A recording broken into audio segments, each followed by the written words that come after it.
Successful coaches define the scope of a project clearly, specifying what's included and excluded. In NLP coaching, we employ frames to offer context, focus, and guidance for our thoughts and actions. In this training, we'll explore 14 NLP process frames that enhance coaching. In NLP, the fifth principle of success is to operate from a psychology of excellence. What this means is that you should not strive for perfection. Perfection is the absence of error, and it's a highly subjective and unrealistic expectation that can trigger self-doubt and lead to disappointment. Instead, focus on excellence, which means doing the very best you can under the current circumstances. Remember, you are not a robot or a machine. You are a human being with your own strengths, characteristics, and limitations. You also live in an unpredictable environment, so all you can do is give your very best on any given day. Your best effort will vary from moment to moment. Now consider these examples. Babe Ruth, who struck out 1,330 times during his baseball career from 1914 to 1935. Although he struck out 1,330 times, he was still considered the world's best. The same goes for Michael Jordan. During his basketball career, he lost 300 games and missed the winning shot 26 times. But today, he's considered the world's best and has a net worth that exceeds $2 billion. So what does it mean to operate from a psychology of excellence as an NLP coach? Firstly, it's about learning how the top coaches think.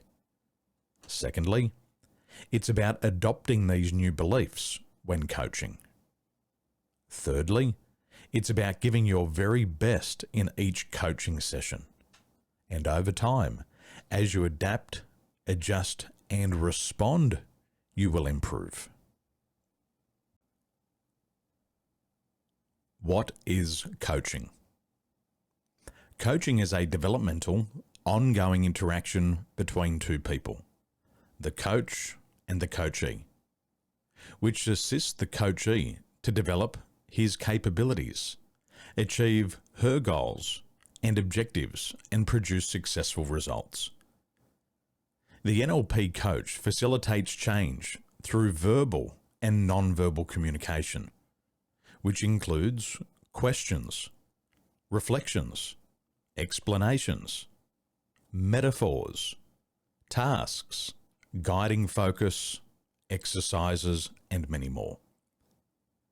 The NLP coach promotes and supports his coachee's growth through learning, professional development, and personal benchmarks.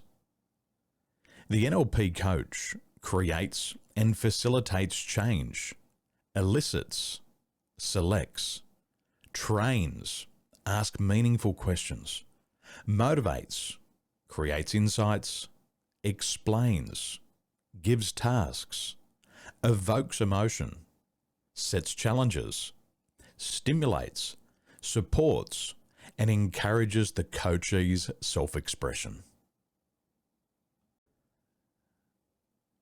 Process frame number 1.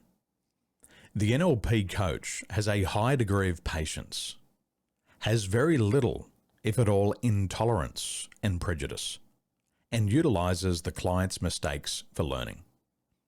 Recently, one of my clients made a hiring mistake. It was 15 minutes after the new recruit joined the business that we discovered that they were the wrong person. Now, the rule in hiring is the person who hires must fire. So we utilized their hiring mistake and we turned it into a firing opportunity. Imagine that. The new recruit has joined, they've been in the business for 15 minutes, and now they're being fired. Now, once we went through that experience, we stopped and we paused. And we asked two of the most important questions. What did you do right? And they looked at all the things they did good. They looked at all the positives. And then secondly, we asked, what will you do differently next time? They looked at all the opportunities for learning and made sure that from this one-time experience, they'd never make that mistake again. So whenever there is a mistake, as an NLP coach, we always utilize this as a learning and coaching opportunity. The NLP coach also has no hidden agendas. There's no preference of religions, sexuality, or beliefs. There's also no judgment about people's past or present. As a leader in a business using NLP coaching, you are going to hear some things that are totally off the wall. Some of my clients have found out that their team members have previously been prostitutes, both male and female. They've been drug users. They've been cheating on their wife in the past or the present. They've also had team members fight and beat each other up. Now, what's really important here as the coach is that you use no labels. Never label somebody as good or bad, right or wrong. We never label the person. We're only ever looking at the behaviors and adjusting them for the best outcome. So remember, the NLP coach has a high degree of patience, has very little, if at all, intolerance and prejudice, and utilizes the client's mistakes for learning. Process frame number 2. The NLP coach strengthens and supports the accomplishment of the client with rewards when they achieve their intended purpose. Now, what's really important here is that we provide feedback, and we say always praise in public. So what you can do to strengthen and support the accomplishment of the client is to praise them publicly. If you have a weekly team meeting, ensure you praise them publicly. If they're in front of their colleagues, in front of their peers, make sure you praise them publicly. We say recognition and attention. Babies cry for it and men die for it. People are crying out for attention and recognition.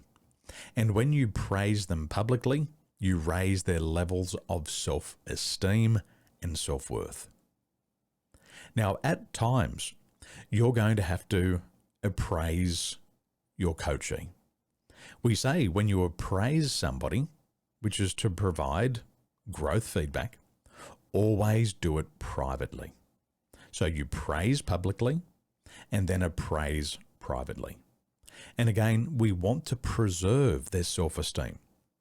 We want to preserve their self-worth. And that's why we always give them the developmental feedback in private. You can also think about rewards. Financial rewards are good, but they're not the best.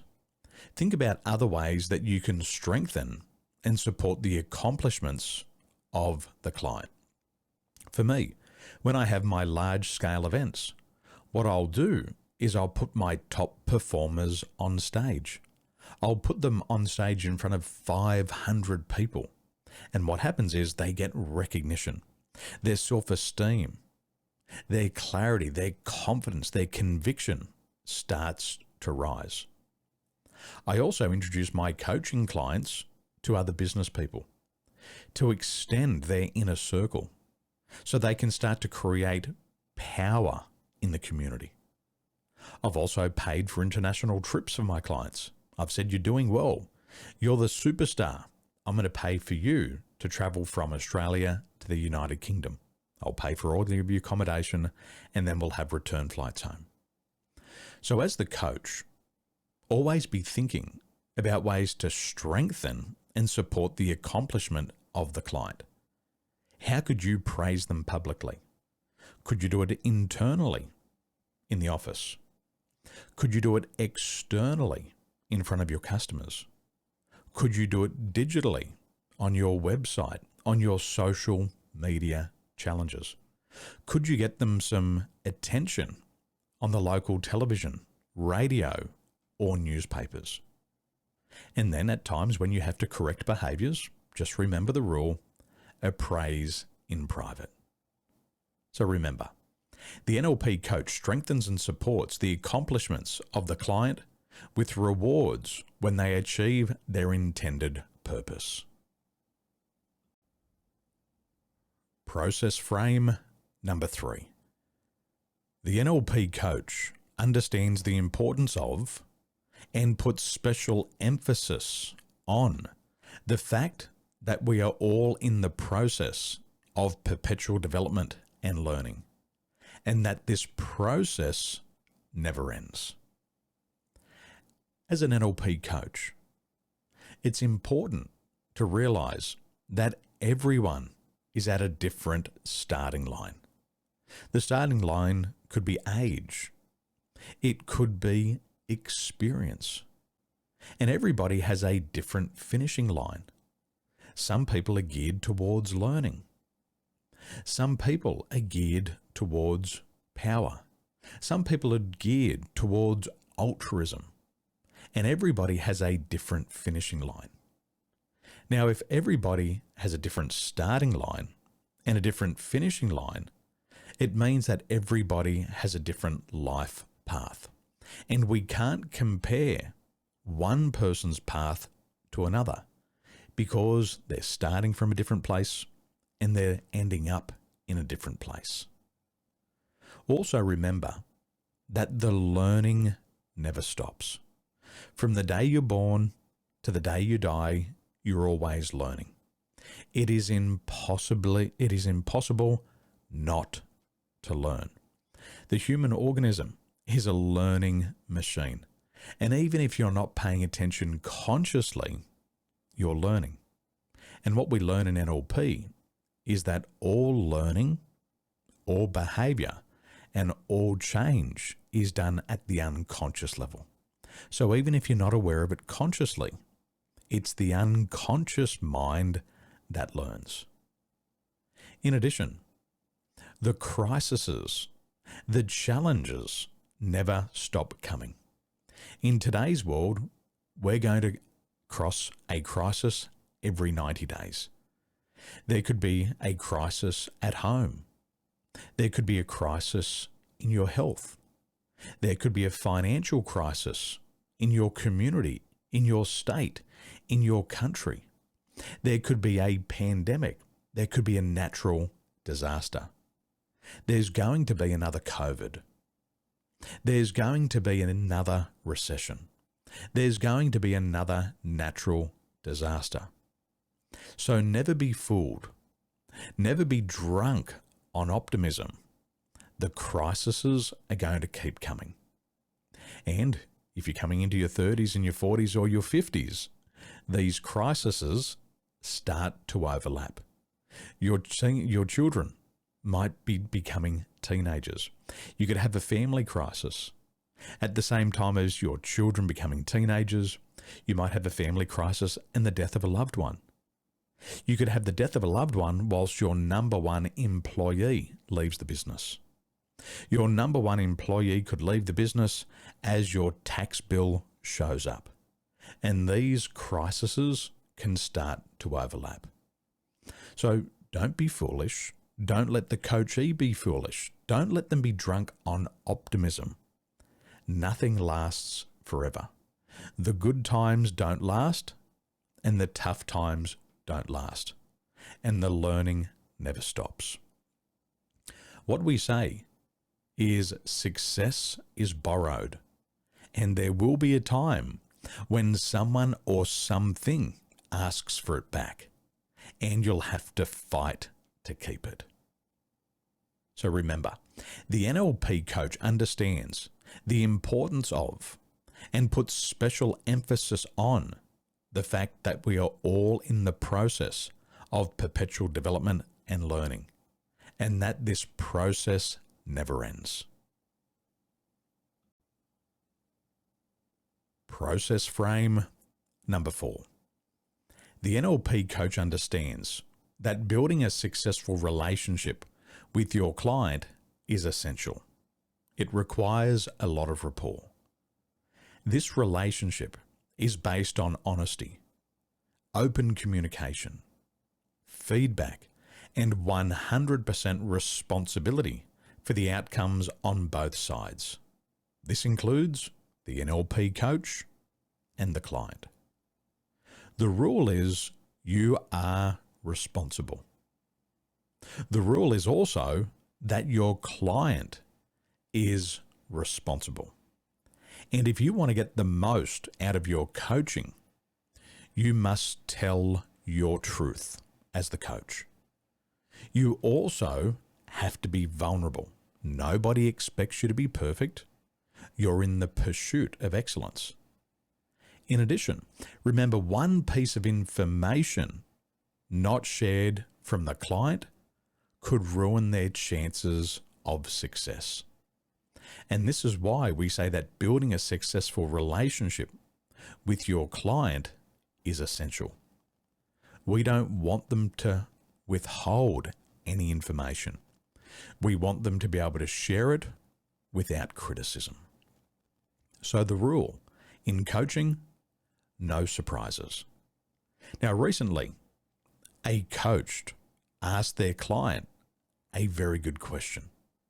And instead of the client answering the question, the client replied, "Don't give me any of that crap."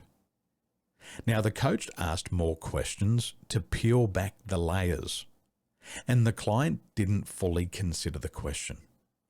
Now, after asking the same questions 5 times, the client responded, "You lied. You asked me the same question 5 times when you said you wouldn't."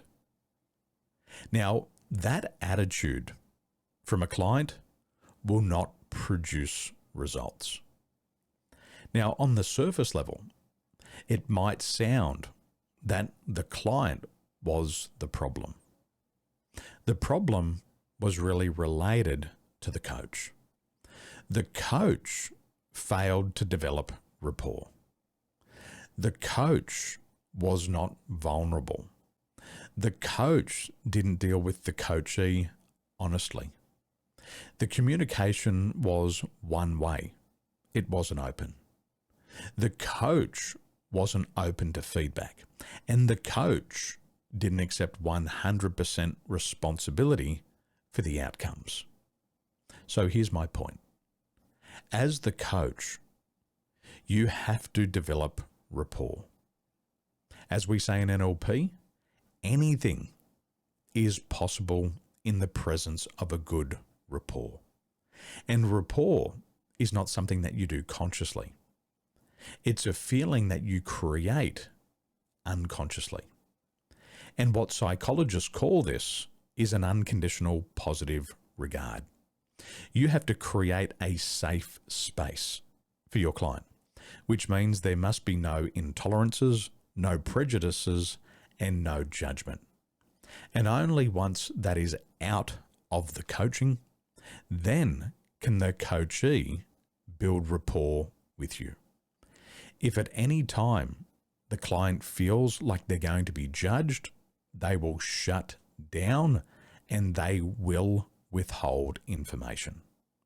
That's not the problem with the client, it's the problem with the coach.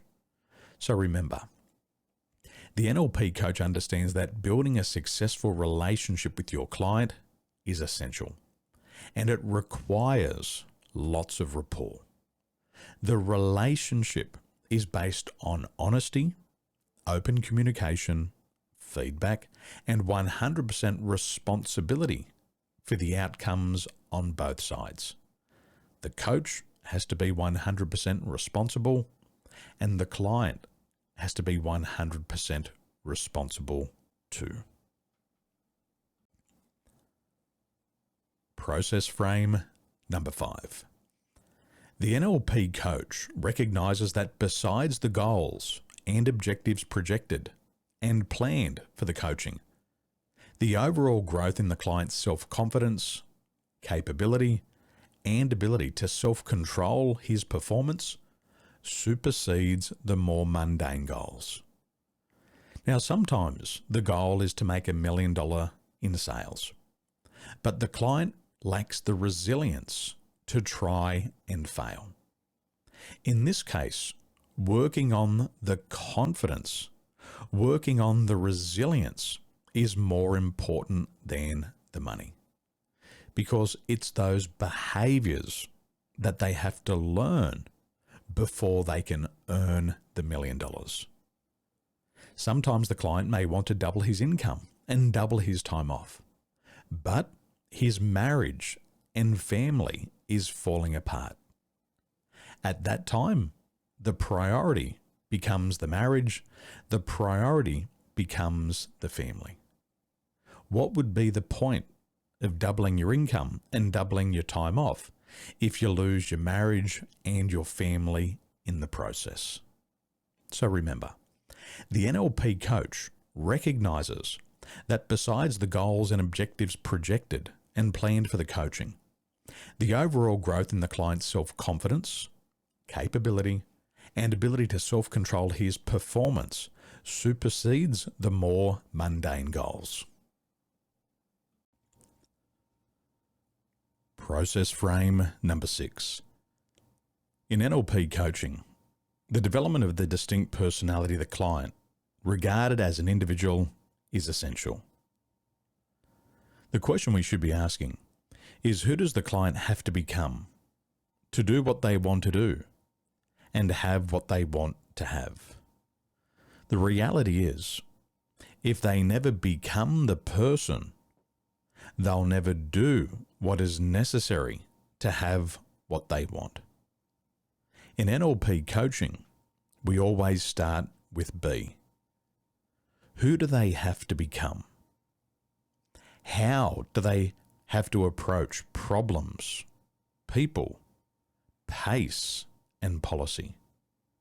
And the reality is, their natural style may not suit the goal, which means they may have to adapt and become a totally different person in order to do what they need to do so they can have what they want to have. The reality is it won't be easy. It will be hard, and it will be worth it. So remember, in NLP coaching, the development of the distinct personality of the client, regarded as an individual, is essential. Process frame number 7. The NLP coach maintains a positive projection of his client's success. Perception is projection. The client cannot actualize behaviors which the NLP coach does not believe to be true. Now, you might be taking an NLP approach to leadership, and this is very important for you. If you don't believe in the client's transformation, it won't happen. If you don't see them achieving their goal, they won't. If you have any doubts about the client, it will come true. If you think they are going to fail, they will prove you right. If you believe they are limited, they will be.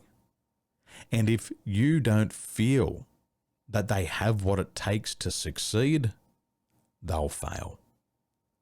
So remember the rule: thoughts become things.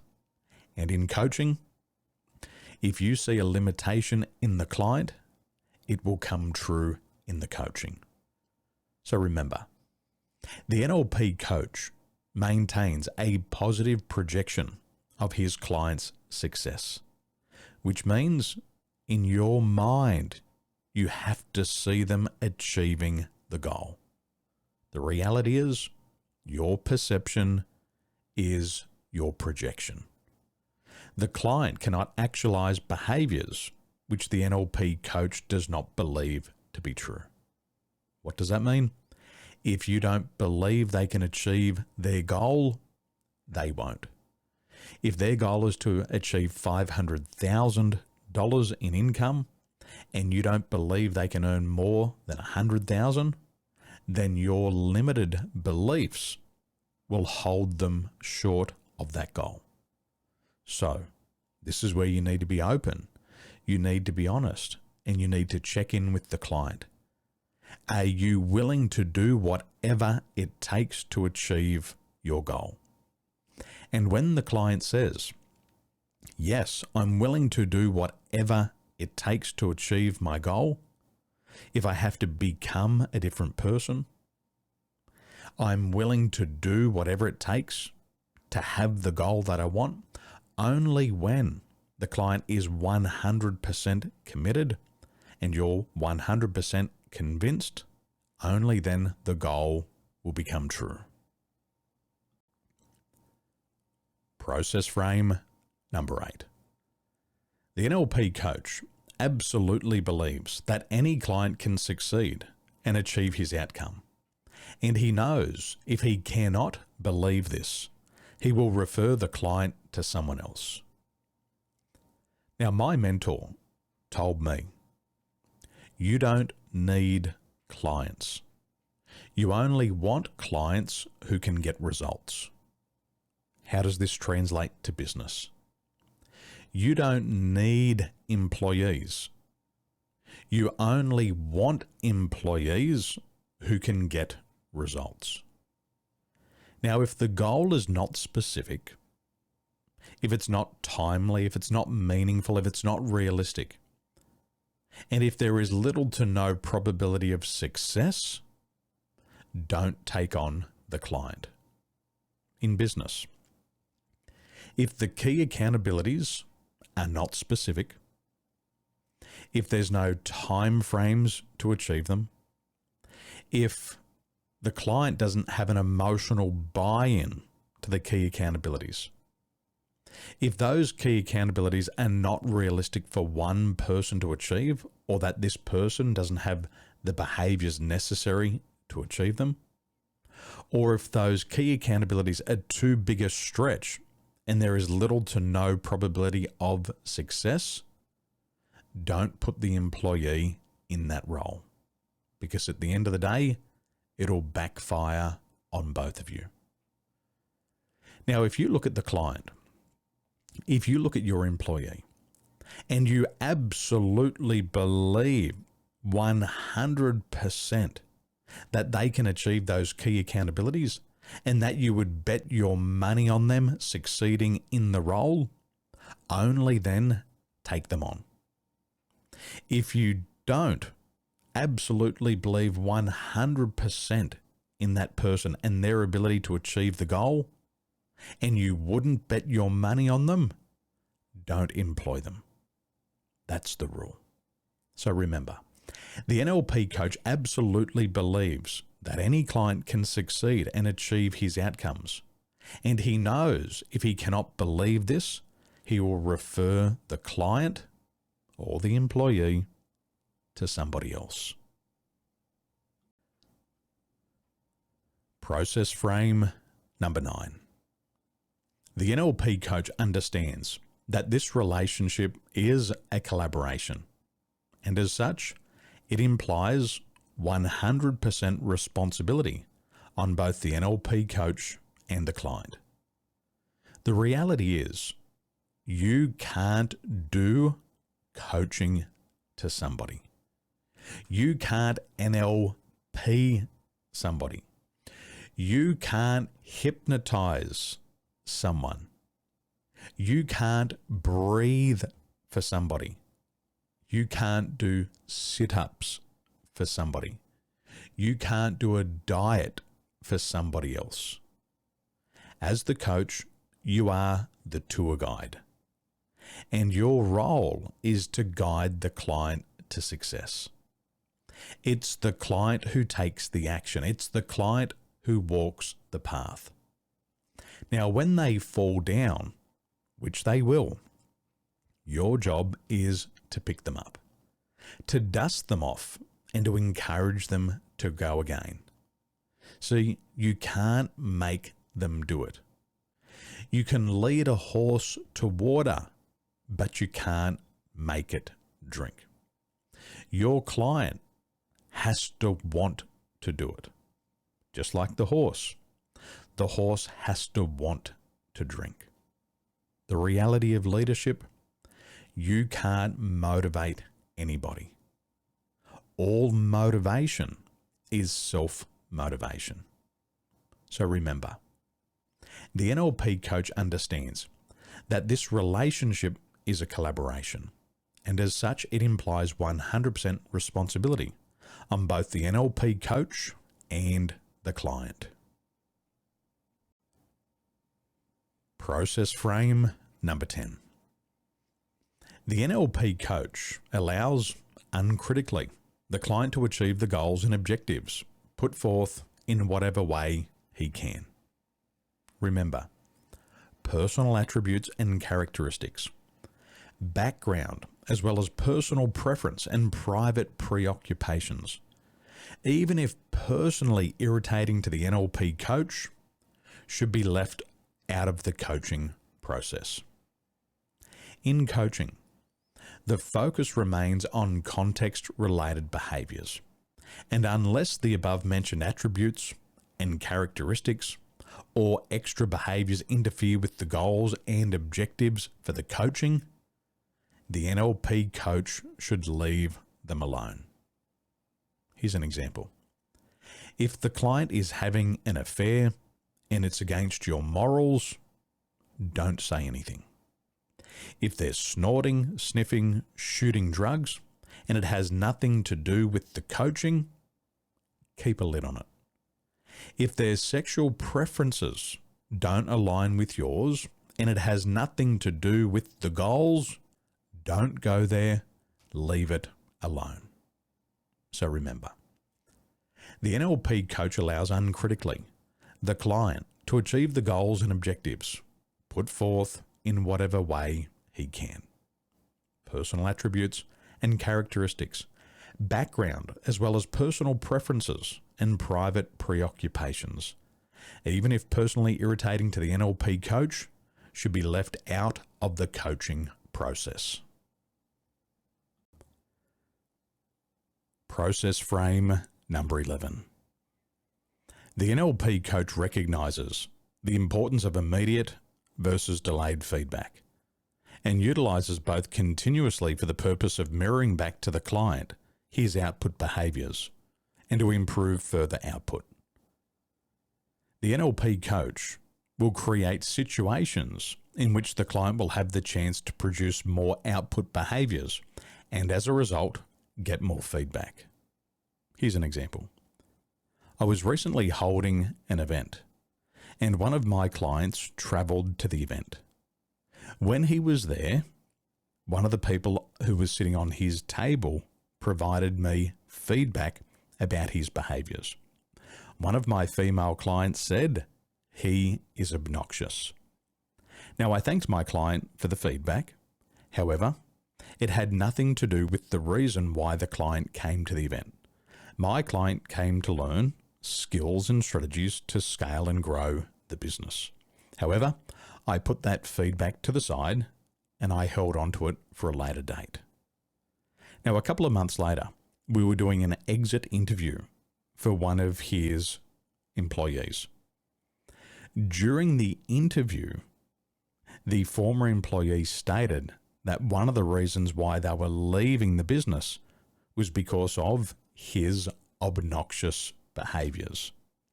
Now, once is a once-off, but twice is a pattern. Now, not long after, I hopped on a Zoom call with my client in the intention to provide feedback from his staff member who had exited. Now, before we got to the opportunity to provide feedback, My client mentioned that him and his girlfriend had just separated. And the reason why his girlfriend left him was because he was obnoxious.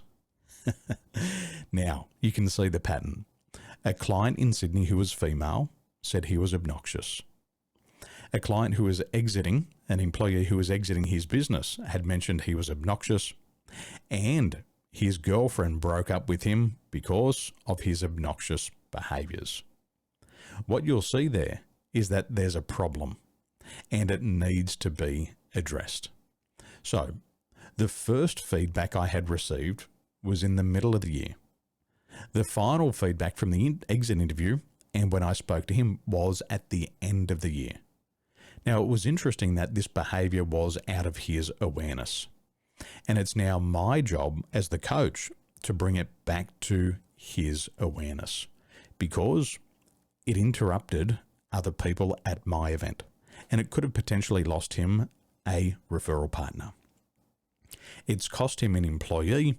It's now cost a relationship.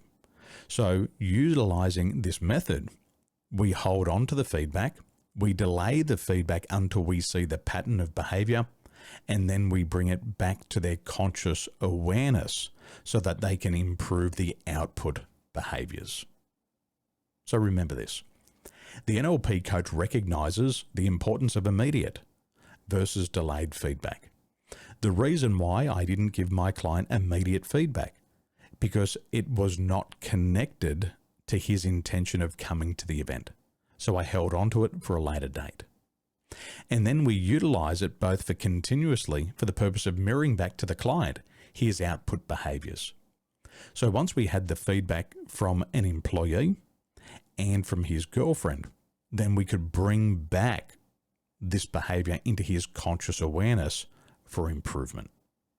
So remember, the NLP coach will then create situations in which the client will have the chance to produce more output behaviors and as a result to get more feedback. What we did here was we created more opportunities for stay interviews in the business, and after he corrected his behavior, the obnoxious behavior never came up again. Therefore, he succeeded. So remember, there's a difference between immediate and delayed feedback, and you're always sharing that feedback so the client can improve their output behaviors. Process frame number 12. The NLP coach understands that the most important coaching tools are responsibility, accountability, commitment, and clarity of one's goals. As the coach, it's important to tell the client, you are responsible to achieve your goals or your key accountabilities. You also need to tell your client that you will be held accountable. So I want you to remember the Hawthorne effect. The Hawthorne effect says the act of observing a behavior changes the behavior. Now, one of my clients recently didn't make 50 telephone calls that they said they would. And in the following coaching session, I asked the client about the 50 telephone calls. Now, when I asked him about the calls, he told me he didn't do them. I said, you've got to make the calls and I'm going to hold you accountable next week. The following week he showed up. He didn't make his telephone calls and he felt so embarrassed. He felt so ashamed because he had to make excuses and give me all the reasons why he didn't make the phone calls. Now, what I could see in him was he didn't want to ever feel like that again. So what did he do? The next week, he made 50 phone calls. The week after, he made 50 phone calls. And he said to me, Daniel, I am so motivated because I never want to feel like that ever again. That shame, that embarrassment was too great. Now I just get on with the calls. So I want you to remember this. Some people are motivated by pleasure and others are motivated by pain. Some people are motivated by the carrot. others are motivated by the stick. In this example here, the embarrassment, the shame was so painful that he got motivated. Now think about commitment. Here's the rule. You don't quit. You don't give up when the going gets tough. You never consider a way out. You never talk about getting out, and you stay until the job is done or the goal is achieved. See, success is a habit, and failure is also a habit. And if you refuse to quit, then you'll never fail. But if you decide to quit, then failure will become a habit in the future. What do we say in real estate? Location, location, location. In coaching, we say clarity, clarity, clarity. And if there is no clarity, there will be confusion. And where there is confusion, there will be no action. So you have to get clarity. You have to remind your client where they are going and why they're going in that direction. You also have to get the client to tell you what success looks like. Remember, if you can see it in your mind, you can hold it in your hand. But if you can't see it in your mind, then you'll never hold it in your hand. Also remember to focus. Focus only on what you want. Focus on nothing but what you desire. Because what you focus on, you attract. And your life is a reflection of what you focus on. It's the old iron law of the universe. Cause and effect. Your thoughts are causes and the conditions are the effects in your life. So remember, the NLP coach understands that most importantly, coaching tools are responsibility, accountability, commitment, and clarity to one's goals.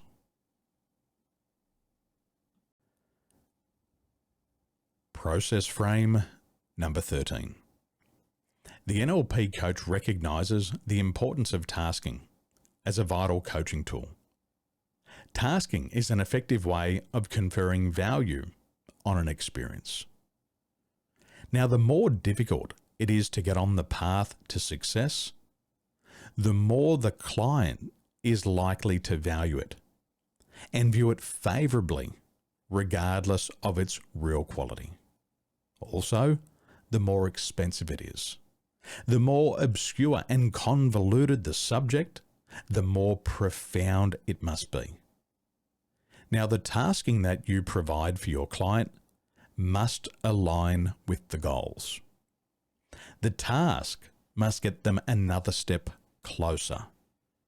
The task must cause them to focus on what they want. The task must be harder than the problem that they are trying to overcome. The more they focus on the task, the less they focus on their problems. And the tasking should be so intense that when they put their head up for a breath of fresh air, they've already achieved the goals. Remember, you have to master setting tasks as the coach. You also have to tell your client what to do, how to do it, and when to do it. And you have to keep resetting the task until they master it. And until they've mastered the task, you don't move forward.